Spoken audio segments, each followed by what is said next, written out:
Shalom, selamat sore, selamat malam Bapak Ibu saudara yang dikasih Tuhan.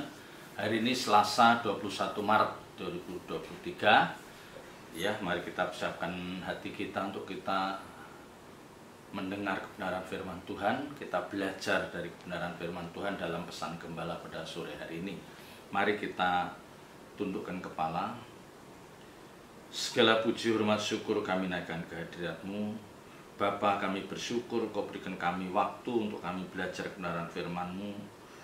Urapi hamba-Mu, singkapkan kebenaran-kebenaran-Mu. Biar apa yang hamba-Mu sampaikan ini akan menjadi berkat bagi banyak orang.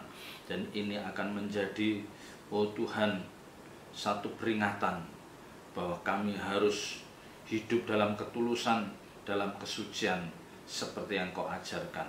Terima kasih ya Bapa. Dalam nama Tuhan Yesus Kristus kami berdoa dan mengucap syukur. Haleluya. Amin. Bapak, Ibu, Saudara yang dikasih Tuhan.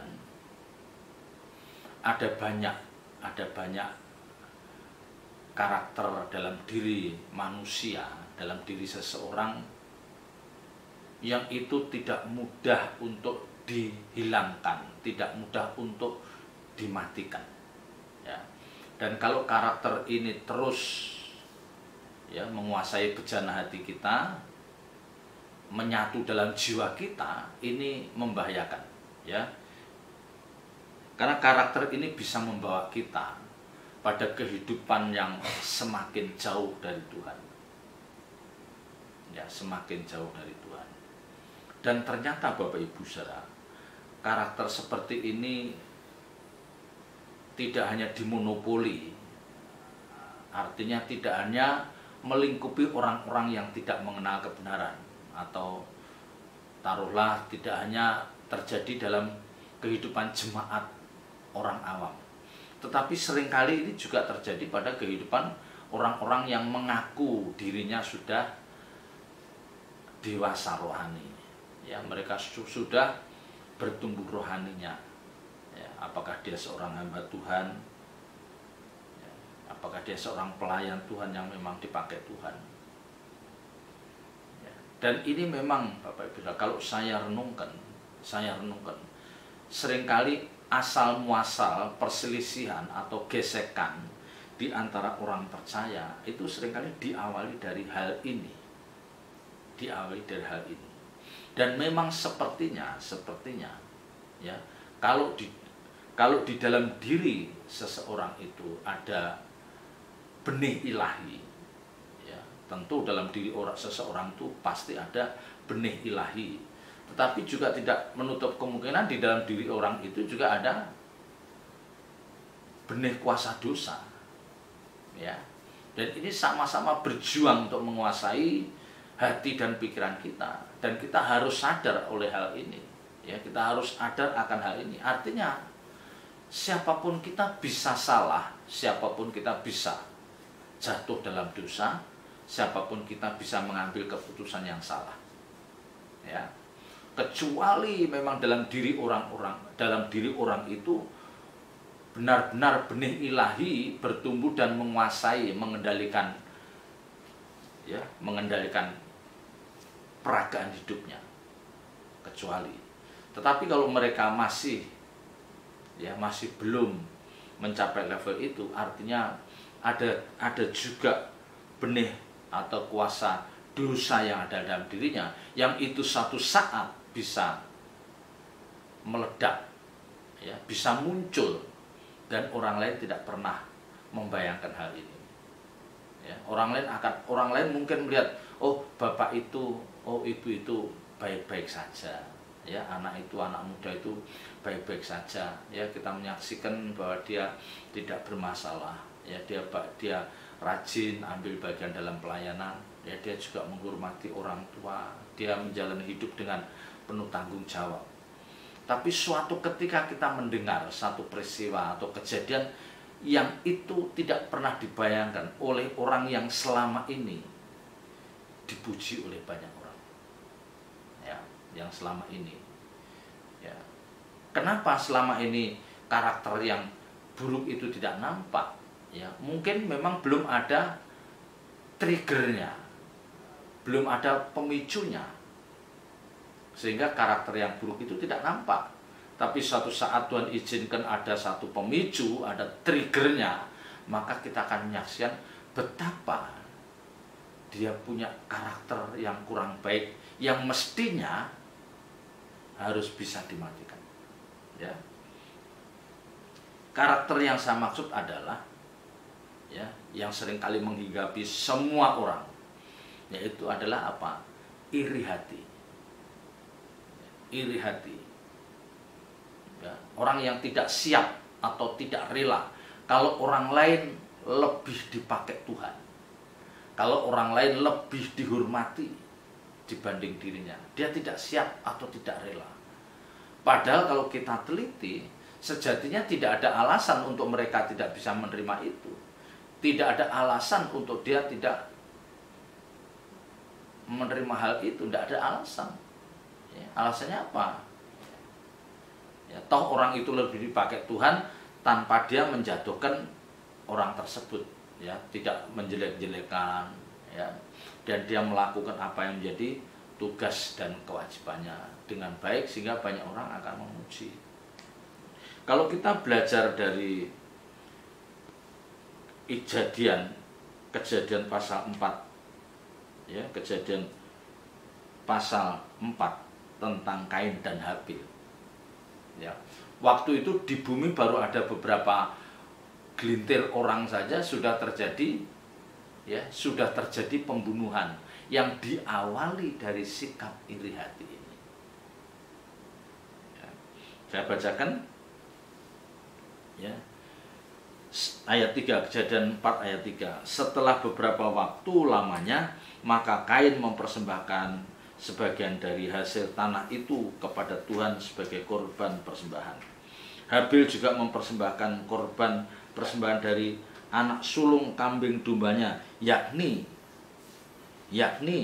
lemak-lemaknya. Maka Tuhan mengindahkan Habil dan korban persembahannya, tetapi Kain dan korban persembahannya tidak diindahkan. Lalu hati Kain menjadi sangat panas dan mukanya muram. Jadi intinya dalam kehidupan dua orang kakak beradik ini, Kain dan Habil, ya, dikatakan bahwa Kain mempersembahkan sebagian dari hasil tanah itu kepada Tuhan sebagai korban persembahan. Sama-sama membawa korban. Satu dari hasil tanah, yang Habil membawa persembahan dari anak sulung kambing dombanya, yakni lemak-lemaknya. Diambil bagian yang terbaik yang Habil tahu bahwa itu akan menyenangkan hati Tuhan. Dan ternyata memang persembahannya Habil menyenangkan hati Tuhan, persembahannya Habil diterima oleh Tuhan, sementara Kain dan korban persembahannya tidak diindahkannya. Lalu timbullah apa? Lalu hati Kain menjadi sangat panas dan mukanya muram. Nah, disinilah iri hati itu muncul. Ketika apa yang kita lakukan, ya, tidak diapresiasi atau tidak dianggap bernilai oleh apa yang dilakukan oleh orang lain, sekalipun itu dilakukan oleh adik kandungnya. Bayangkan, bukan orang lain, itu adik kandungnya. Tetapi singkat cerita, hati Kain yang makin panas, ya, karena iri hati dan mukanya muram, tetapi Tuhan menangkap hal itu. Tapi dia tidak bisa menguasai, ya, bisa menguasai suasana hati yang panas, yang iri karena persembahannya tidak diindahkan, sementara persembahan adiknya Habil diindahkan oleh Tuhan. Ya. Kita atau mungkin orang tidak pernah membayangkan sampai Kain itu tega membunuh Habil. Ya, Kain itu tega membunuh Habil, yang itu adalah adik kandungnya. Nah, ini yang saya katakan, sifat iri hati itu yang tidak mudah dimatikan. Ya, kadang-kadang kita tidak bisa menilai apakah orang itu benar-benar memiliki ketulusan tanpa iri hati. Kita tidak bisa menilai, ya. Dari apa yang dilakukan selama ini, kita tidak melihat atau kita tidak menangkap bahwa dia orang yang mudah iri hati, cemburu akan keberhasilan orang lain. Kita tidak menangkap, ya, karena memang apa? Belum ada triggernya, pemicunya, ya. Selama ini orang tidak pernah membandingkan apa yang dia lakukan dengan apa yang dilakukan orang lain. Ya, atau selama ini orang melihat bahwa apa yang dia lakukan itu pasti lebih baik dari apa yang dilakukan oleh orang lain. Maka dia selalu mendapat apresiasi, mendapat pujian, dan diakui orang. Tapi suatu ketika ada orang lain yang berkarya, ya, yang menghasilkan suatu pekerjaan yang jauh lebih baik dari orang itu. Nah, disitulah akan nampak sifat asli orang itu. Apakah dia seorang yang memang tidak rela melihat orang lain lebih sukses, dia tidak rela membuat orang lain berkarya lebih baik dari dirinya, dia tidak rela atau tidak siap melihat orang lain lebih dipakai Tuhan dari dirinya, sehingga karakter aslinya muncul. Ya. Dan ini yang tidak pernah kita bayangkan. Dan ini bisa terjadi pada keluarga orang percaya, keluarga besar orang percaya, ada bisa terjadi dalam lingkungan gereja di mana kita melayani, atau terjadi dalam satu fellowship sesama hamba Tuhan. Ada. Ya, ada seorang hamba Tuhan, sepertinya kalau ada seorang hamba Tuhan lebih dipakai oleh Tuhan, sementara dia usianya masih muda atau sangat muda, tetapi dia bisa memaparkan, dia bisa memberkati dalam fellowship hamba-hamba Tuhan itu. Ada pendeta yang sudah senior nggak rela, kenapa dia lebih baik dari saya? Ya, sementara banyak suara-suara yang memang mengakui, waduh, anak muda ini dipakai oleh Tuhan, kita diberkati lewat kebenaran firman yang disampaikan. Ya, sementara ada hamba Tuhan yang tidak, pendeta lain yang tidak siap mendengar hal itu. Ya, memang mungkin tidak serta-merta dia melakukan sesuatu yang tercela untuk menunjukkan ketidaksenangannya atau ketidakrelaannya orang lain lebih dipakai Tuhan daripada dia. Memang tidak. Tetapi nanti cepat atau lambat orang akan tahu bahwa oh, bapak ini kayaknya kurang ikhlas, kurang rela kalau ada orang yang lebih dipakai Tuhan dari dirinya. Itu akan kebaca. Ya. Dan ini Bapak Ibu, ini yang tidak boleh terjadi dalam hidup Bapak Ibu Saudara dan saya. Ya, yang pernah saya katakan, masing-masing kita memiliki bagian yang memang itu bagian kita. Ya, ada orang yang memiliki talenta, karunia untuk berkhotbah. Ada orang yang memiliki talenta, karunia untuk memimpin pujian. Ada orang yang dimiliki talenta, ya, karunia untuk mengatur setiap kegiatan dan acara gereja. Wah, dia pinter. Dia selalu jadi seksi atau ketua seksi acara. Ya. Sementara ada orang yang dipakai Tuhan untuk main musik dengan sangat baik, padahal dia masih muda. Ya. Bapak Ibu Saudara, kalau kita bersentuhan dengan orang-orang yang lebih berprestasi dari kita tidak boleh loh. Sekecil apapun kita tidak rela, tidak siap, itu tidak boleh. Ya, sekali lagi, masing-masing kita ada bagiannya. Jadi jangan kita membandingkan dengan orang lain. Ya, jangan kita tidak siap kalau orang lain lebih dipakai oleh Tuhan. Dan kalau sifat ini ada di dalam diri orang, saya katakan membahayakan. Ya, memang kita tidak akan, memang mungkin tidak akan timbul seperti respon Kain terhadap Habil sampai membunuh, memang tidak. Tetapi di dalam diri orang-orang seperti ini, Tuhan tidak menemukan kesucian hati di dalam hati orang-orang seperti ini. Ya, masakan ibu itu lebih dipuji daripada masakan dirinya ketika acara gereja, kita tidak siap. Ya, kue bikinan ibu itu wah lebih dipuji oleh banyak jemaat, sementara kue bikinan kita tanpa pujian. Ya, jangan kita ada perasaan gimana gitu, jangan. Ya sudah, biarin aja, ya alami saja. Ya, dan itu terjadi juga pada diri Saul, ya, yang dikatakan dalam 1 Samuel pasal 18 mulai ayat 6. Tetapi pada waktu mereka pulang, ketika Daud kembali sesudah mengalahkan orang Filistin itu, keluarlah orang-orang perempuan dari segala kota Israel menyongsong Raja Saul sambil sambil menyanyi dan menari-nari dengan memukul rebana, dengan bersukaria dan dengan membunyikan gerincing. Dan perempuan yang menari-nari itu menyanyi berbalas-balasan, katanya, Saul mengalahkan beribu-ribu musuh, tetapi Daud berlaksa-laksa. Lalu bangkitlah amarah Saul dengan sangat, dan perkataan itu menyebalkan hatinya, sebab pikirnya, kepada Daud diperhitungkan mereka berlaksa-laksa, tetapi kepadaku diperhitungkannya beribu-ribu. Akhir-akhirnya jabatan raja itu pun jatuh kepadanya. Nah, inilah awal bagaimana Saul begitu membenci Daud sampai dia merancang kematian dari Daud ini. Coba bayangkan. Ya, hanya diawali oleh pujian dari para wanita itu yang membanding-bandingkan pencapaian Saul dan Daud. Ya.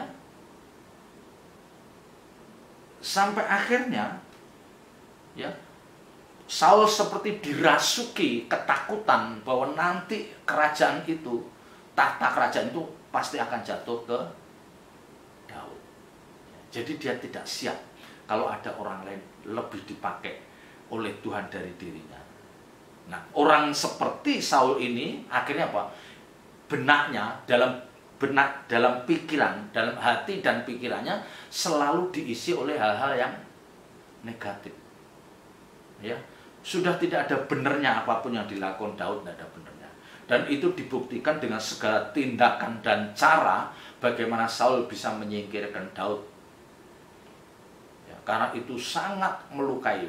Saul seorang raja yang masih legal, artinya masih resmi sebagai raja, tetapi rakyat sudah berani mengucapkan hal itu. Ya, sudah berani menyatakan bahwa Daud lebih hebat dari Saul, yang adalah saat itu notabene adalah rajanya.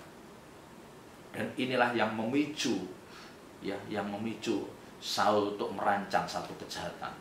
Jadi semua diawali dari iri hati dan diakhiri dan diikuti dengan rancangan. Ya. Persiapan untuk dia mengeksekusi ketidaksukaannya itu. Nah, ini Bapak Ibu Saudara yang tidak boleh terjadi dalam hidup Bapak Ibu Saudara dan saya. Ya, kan kelihatannya mudah, tapi ingat, tidak mudah mematikan iri hati yang ada dalam diri kita. Itu udah ada contoh, ya, Kain aja adik kandungnya dihabisin, bayangkan. Ya, Saul yang Daud yang notabene adalah juga menantunya juga dirancang kematiannya. Ini kan sudah terlalu. Ya, jadi Bapak Ibu Saudara, ketekunan kita beribadah, rajinnya kita ke gereja, itu harus diimbangi dengan perjuangan kita untuk menyingkirkan, untuk mematikan karakter-karakter buruk yang ada di dalam diri kita yang seringkali tidak kita sadari. Ya, jadi sementara kita rajin ke gereja, ambil bagian dalam pelayanan, tekun berdoa, kita menyadari ada satu karakter dalam diri kami, dalam diri kita yang harus kita matikan, dan itu tidak boleh bercokol menguasai hati dan pikiran kita, karena itu membahayakan. Ya, bagaimana Saul dikatakan, ya, sejak hari itu maka Saul selalu mendengki Daud. Ya, selalu, sejak saat itu, dari awalnya dari perkataan para wanita itu yang menyari-nyari. Ya, mungkin wanita itu, ya, perempuan-perempuan itu menyanyi tidak membayangkan bahwa itu dampaknya akan besar. Nah, ini peringatan bagi Bapak Ibu Saudara dan saya. Kalau Bapak Ibu Saudara memiliki anak lebih dari satu, bisa anaknya 2, 3, 4 atau berapa, jangan sekali-kali kita memuji kehebatan anak kita di depan anak kita yang lain yang memang prestasinya kalah. Apalagi kalau cara memuji kita berlebihan dan sampai tega orang tua itu menunjukkan bahwa anak-anak yang kurang berprestasi itu seperti direndahkan. Itu membahayakan, itu melukai hati anak-anak itu. Ya, kita memang tidak menghendaki anak kita tidak berprestasi. Pasti semua orang tua menghendaki kedua anak kita berprestasi, kedua anak kita menyenangkan hati kita. Tapi kan kenyataannya, ya, kenyataannya pasti ada satu anak yang sedikit kurang atau kurang dibanding anak yang lain. Baik itu pencapaian akademisnya, apakah karakternya. Nah, di sini kita belajar bagaimana kita memahami perasaan anak kita yang kurang berprestasi, ya. Karena kalau sampai itu terjadi, ini nanti akan kita seperti menanam benih pertikaian, perpecahan kedua anak. Ya, kalau anak itu 2, tapi kalau anak 3, 4 bisa menanam benih iri, perpecahan di keluarga kita, dan ini membahayakan. Maka yang pernah saya katakan, kalau kita tahu bahwa ada salah satu anak kita yang kurang berprestasi atau masih ada kelemahan dibanding yang lain, justru itu yang kita peluk, ya, justru itu yang kita deketin, ya. Tentu dengan cara yang dari Tuhan, bukan harus selalu kita manja, bukan, tapi bagaimana kita justru lebih memperhatikan. Kali membahayakan, kita bisa dibikin repot kalau anak ini nanti akhirnya tidak menjadi anak baik, kita sendiri yang repot, ya. Jadi awal kebencian itu bisa menghinggapi siapa saja, ya. Jadi orang tidak siap dengan hal itu. Tapi lihat, kita berbeda dengan Yohanes Pembaptis itu, ya. Kalau dilihat dalam Injil Yohanes pasal 3, ya, ketika dikatakan bahwa Tuhan Yesus itu juga ikut membaptis orang, dan orang-orang datang juga ikut dibaptis Tuhan. Yohanes tidak iri, ya. Kan dia bisa juga iri, seperti katakan dalam Injil Yohanes pasal 3 mulai ayat 22. Ya, mulai ayat 22. Sudah itu Yesus pergi dengan murid-muridnya ke tanah Yudea, dan ia diam di sana bersama-sama mereka dan membaptis. Nah, Tuhan Yesus membaptis. Akan tetapi Yohanes pun membaptis juga di Ainon, dekat Salim, sebab di situ banyak air dan orang-orang datang ke situ untuk dibaptis. Sebab pada waktu itu Yohanes belum dimasukkan ke dalam penjara. Maka timbullah perselisihan di antara murid-murid Yohanes dengan seorang Yahudi tentang penyucian. Lalu mereka datang kepada Yohanes dan berkata kepadanya, Rabi, orang yang bersama dengan engkau di seberang sungai Yordan, dan yang tentang dia engkau telah memberi kesaksian, dia membaptis juga, dan semua orang pergi kepadanya. Jadi murid Yohanes mengatakan, loh, orang itu loh yang tentang dia engkau memberi kesaksian, ternyata dia juga membaptis, bahkan lebih banyak dari engkau, ya. Tapi Yohanes jawabnya apa? Ya, dikatakan ia harus makin besar, tetapi aku harus makin kecil. Ayat 30. Kan berbeda responnya. Ketika Yohanes tahu bahwa ini Mesias, dia akan dipakai Tuhan, dia rela. Dulu mungkin ada puluhan ratusan orang dibaptis oleh Yohanes, tapi dengan kehadiran Tuhan Yesus, hampir semua orang memilih dibaptis Tuhan Yesus. Yohanes tinggal beberapa orang, tapi Yohanes katakan, biarlah dia menjadi besar dan aku makin kecil. Ya, jadi kita harus merelakan. Jadi kita harus punya spirit seperti Yohanes Pembaptis, jangan spirit seperti Saul, spirit seperti Kain. Ya, ini ingat ya Bapak Ibu Saudara, tidak mudah. Saya katakan tidak mudah orang punya spirit seperti ini. Dia harus memahami kebenaran ini selengkap-lengkapnya, dan dia harus memahami arti kehidupan ini yang sesungguhnya sebagai pengikut Kristus yang sejati. Ya, fokus kita bukan, oh aku lebih dari si A, aku lebih hebat dari si B, bukan itu. Fokus kita bagaimana kita mengerti kehendak Tuhan, bagaimana kita bisa menemukan panggilan kita di hadapan Tuhan untuk melayani, dan itu kita lakukan. Itu kita kerjakan dengan sungguh-sungguh. Ya, tidak semua kita dipanggil Tuhan untuk menjadi pembicara. Tidak semua dipanggil Tuhan menjadi pemain musik, menjadi VL. Ya, tidak semua. Ada bagian-bagian yang memang itu menjadi bagian orang itu.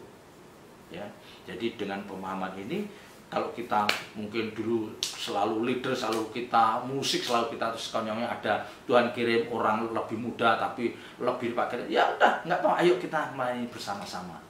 Dulu ada kita jadi pembicara paling bagus, terus sekarang sekonyong Tuhan kirimkan jadi pembicara yang kelihatannya lebih bagus, diberikan kesempatan.